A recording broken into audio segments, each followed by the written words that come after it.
ஆவணி மாதத்தில் பிறந்தீங்கன்னா சூரியன் வந்து சிம்மத்தில் இருப்பார்.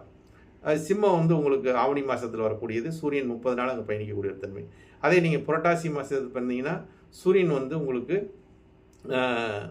6ஆம் இடம், காலதேவனுக்கு 6ஆம் இடம் கன்னி ராசி என்று சொல்லக்கூடிய இடத்துல 6வது ராசியாக பயணிக்கக்கூடியது. அந்த 6வது ராசியில் சூரியன் பயணிப்பார்.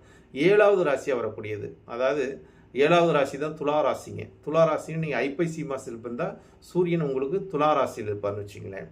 இதே நீங்கள் வந்து கார்த்திகை மாதம் பிறந்துறீங்க 8வது ராசின்னு வச்சுங்களேன். ராசியில் வந்து 8வது ராசி கார்த்திகை மாதத்தில் வரும் சூரியனை வந்து அங்கே பயணிப்பார். இதே நீங்கள் வந்து ஒரு மார்கழியில் பிறந்துட்டீங்கன்னு வச்சுக்கோங்க, அற்புதமான ஒரு மாதம் இருக்கிறதுலே மாதத்திலே மார்கழி ஒரு உகந்த மாதம். அப்போ நீங்கள் மார்கழி மாதத்தில் பிறக்கிறீங்களா, உங்களுக்கு சூரியன் வந்து அந்த தனுசு ராசியில் இருப்பார்னு வச்சுக்கங்களேன். அடுத்ததாக நீங்கள் வந்து ஒரு மகர ராசியில் பிறக்கிறீங்கன்னா அது தை மாதம். மகர ராசி என்றால் தை. அப்போ வந்து சூரியன் வந்து அங்கே மகர ராசியில் சஞ்சரிப்பார்னு வச்சுங்களேன். இதே நீங்கள்